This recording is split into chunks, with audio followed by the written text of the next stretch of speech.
You know, I will tell you this honestly.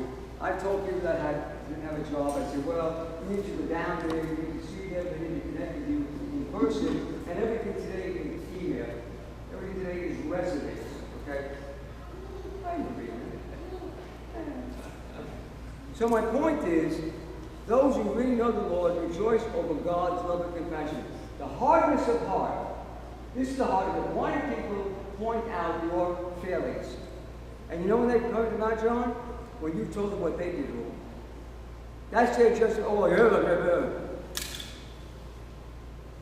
Somebody told me recently about a figure, I'm not going to say who it is, that he had many affairs.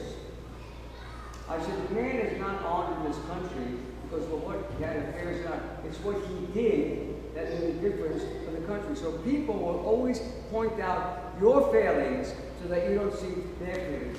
You realize that many men that are homophobic are actually gay. They do it to cover up, they don't want you to see. So when you see that people say they know the Lord, they would rejoice over God's love and compassion. And finally, it says in verse 10, the Son of Man has come to seek and to save that which was lost. When will Christians realize that the purpose of the church is to do exactly that? The purpose of the Orthodox Church in America, in this country, is not to make ethnic food, even though we're going to have dinner. But that's not the purpose. The purpose of the church in this country is not to teach people how to do ethnic dancing. The purpose of the church in this country is not to teach people to learn an ethnic language. The purpose of the church in this country and anywhere in the world is to seek and to save those who are lost. And believe me, most of America is lost. Most of America is lost. Why do you see so many young people? Do you realize in the last 2.5 years, 100,000 Generation Z people, 18 to 32, have joined the Orthodox Church. 100,000. No church has that type of growth in proportion to the size of what the church actually has in this country. My point is, why? When they were looking for something real. They're tired of all the plastic, all the stuff that people tell you, this and this and this. I will tell you honestly, I know that when I'm watching a movie and there are commercials, I mute the commercial. Let me see if I do. Besides the fact that the commercials are annoying, is there something else you might think that might annoy me that they have in commercials? I don't know. I don't like commercials because I'm paying for this thing. I'm paying Netflix. I'm paying Prime. Why do I have to have this commercial? I already gave you the money. You want more money. So my point is that we need to realize that when people say something to us, if they tell you you're lazy, you're this, you're that, and you're the other thing, don't argue. Don't argue. Simply ask them, could you please kind of point out to me what there are things in my life that you consider that I am lazy. And you know what? They won't have things. So when people, because their heart is out, people are jealous. St. George's is always seeking to save all those who are lost. All those who, this is the only church I know. The only church, maybe I don't know about them. It's the only church I know that not just fed the homeless people, but St. George, when somebody comes into the hall, they can come to church. They came for a cup of coffee. Money. You're welcome here. This is where you belong. So these people were annoyed at Zacchaeus because he was a tax collector. Do any of you know the tax collector Kroll? Do you know him personally? Okay. Is he a nice guy? He's okay. But why did they hate the tax collector? Because they don't want to pay taxes. No, because they were dishonest. They said, okay, 1 shekel for the tax, 1 shekel for me. 2 shekels for the tax, 2 shekels for me. 3 shekels for the tax, 3 shekels. They were thieves. So they, not only does he go to what they consider a thief, but they don't look at themselves. Please. Look at yourself. Don't tell yourself, I'm better, at least I don't do this, I don't do that. Some people say, one time a person said to me, I didn't kill anybody. I said, did you talk about them? They said, yeah. I said, you're killing their character. You're killing their reputation.